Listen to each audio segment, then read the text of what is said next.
Cease fire के बाद आतंकवादियों के खिलाफ जम्मू कश्मीर के अलग अलग इलाकों में सैन्य अभियान तेज हो गया है। आतंकवादियों की तलाश की जा रही है।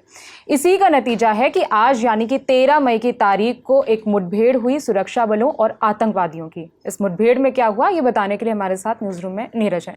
विभावरी, आपने सही कहा कि ये सीज फायर के बाद जम्मू कश्मीर में आतंकवादी गतिविधियों पर लगाम लगाने के लिए सेना ने अभियान तेज कर दिए हैं। इसी अभियान का एक नतीजा आज ये सामने आया कि 13 मई को सुरक्षा बलों ने शोपियां में आतंकियों को घेर लिया। काफ़ी देर तक मुठभेड़ चली। उसके बाद खबर आई कि सुरक्षा बलों ने 3 आतंकवादियों को ढेर कर दिया है। सेना के ऑफिशियल सोशल मीडिया अकाउंट से इस एनकाउंटर की जानकारी दी गई है और इस ऑपरेशन को ऑपरेशन केलर नाम दिया गया है। आपकी जानकारी के लिए बता दें कि शोपिया में एक गांव है, उसका नाम है केलर।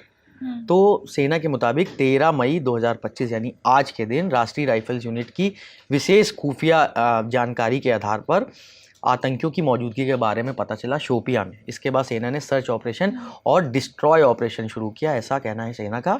ऑपरेशन के दौरान आतंकवादियों की तरफ से भारी गोलाबारी हुई और जिसके बाद एनकाउंटर में 3 आतंकवादियों को ढेर कर दिया गया। बताया जा रहा है कि जो 3 आतंकवादी मारे गए हैं उसमें से 2 पाकिस्तान के हैं और एक स्थानीय आतंकी। ऐसी खबर चल रही है, अभी इसकी जांच होना बाकी है, पुष्टि नहीं हुई उसकी। और एक सवाल ये है कि ये जो 3 आतंकवादी अभी मुठभेड़ में मारे गए हैं, इनमें से कोई भी ऐसा टेररिस्ट था जिसका इन्वॉल्वमेंट पहलगाम आतंकवादी हमला जो 22 तारीख को हुआ था, 22 अप्रैल को, उसमें भी हो? बताया जा रहा है कि जैसा कि मैंने आपको बताया था थोड़ी देर पहले कि मारे गए आतंकवादियों में कुछ पाकिस्तानी हैं। ये आतंकी पहलगाम हमले में शामिल थे या नहीं, ये अभी जांच का विषय है, जांच चल रही है इस चीज़ की। अच्छा, तो शोपियां से ही एक और अपडेट आया है, कुछ तस्वीरें सामने आई हैं जिसमें पोस्टर्स लगाए गए हैं, आतंकवादियों के पोस्टर्स लगाए गए हैं, तो इस पर क्या अपडेट है? सिर्फ शोपिया में नहीं विभावरी, जम्मू कश्मीर की अलग अलग जगहों पर पोस्टर लगाए गए हैं। जो पहलगाम हमले में के जिम्मेदार आतंकवादी हैं, 3 आतंकवादियों के पोस्टर लगाए गए हैं और इसकी जानकारी, इन आतंकवादियों की जानकारी देने वालों को 20 लाख रुपए का इनाम देने का ऐलान किया गया है।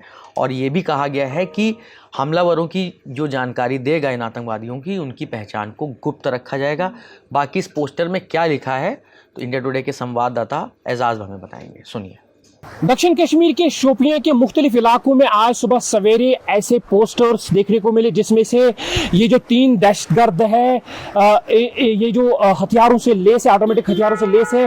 दरअसल आपको बता दें कि 20 लाख रुपए का इनाम दिया जा चुका है कि जो इन तीनों के बारे में इतला देगा। तफसीलात के मुताबिक ये बताया जा रहा है कि इनका हाथ जो है पहलगाम टेरर अटैक में बताया जा रहा है। और आप देख सकते हैं कि इसमें उर्दू में लिखा है कि पहलगाम में बेगुनाह कत्ल के मुजरिमों को तलाश करने में हमारी मदद करें और 20 लाख रुपए का इनाम, यानी जो इतला देगा उसकी शिनाख्त जो है, आइडेंटिटी हिडन रखी जाएगी। और आपको बता दें कि इसमें यह भी लिखा गया है कि जिन्होंने इन बेगुनाह इंसानों को कत्ल किया, उन दरिंदों को हमारे मुल्क में कोई जगह नहीं।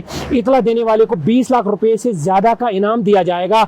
आपको बता दें कि पहलगाम टेरर अटैक के बाद जो है तनाव का माहौल चल रहा है, चाहे इंटरनेशनल बॉर्डर की अगर बात करें या नियंत्रण रेखाओं की बात करें, जो है तनाव अभी भी जारी है। लेकिन आपको बता दें कि ऐसे में पोस्टर्स जो है चस्पा किए जा चुके हैं मुख्तलिफ इलाकों में।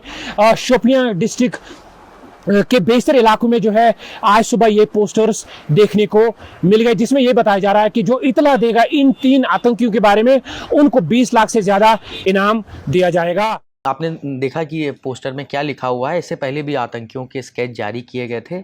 इंडिया टुडे के संवाददाता अशरफ वानी के मुताबिक बेसरन हमले में शामिल जो पहलगाम में हमला हुआ था उसमें शामिल 2 स्थानीय आतंकवादियों की पहचान हो गई है। हमले में शामिल 2 पाकिस्तानी आतंकी भी इसमें शामिल थे और इन आतंकियों ने 15 से 20 मिनट तक AK-47 से फायरिंग की थी और हमला करने वालों 2 आतंकी पश्तून भाषा में बात कर रहे थे आपस में, जिससे ये कयास लगाए जा रहे हैं कि वो दोनों पाकिस्तानी नागरिक थे। और 2 स्थानीय आतंकियों की भी पहचान हुई है, ऐसा सूत्रों के मुताबिक बताया है अशरफ वानी ने हमें। इनके नाम है आदिल अहमद ठाकुर और आसिफ शेख। और ये भी उन्होंने बताया है कि आदिल ठाकुर लश्कर तैयबा से जुड़ा हुआ है और जम्मू कश्मीर के बिजबेहड़ा का रहने वाला है, जबकि जो दूसरा आतंकी है आसिफ शेख, उसका कनेक्शन जैसे मोहम्मद से। तो 13 मई मुठभेड़ होती है शोपियां में, 3 आतंकवादी मारे जाते हैं। इनका नाम क्या है, इनकी बाकी की डिटेल्स क्या है, इसकी पुष्टि होनी अभी बाकी है। और ये अभियान, जो तलाशी अभियान है आतंकवादियों के खिलाफ, ये अभी भी जारी है। जैसे जैसे अपडेट सामने आते रहेंगे हम आप तक पहुंचाते रहेंगे। हमारे साथ न्यूज़ रूम में नीरज थे, कैमरे के पीछे हमारे साथी रमन है। मेरा नाम है विभावरी। अपडेट्स के लिए देखते रहिए दी ललन टॉप।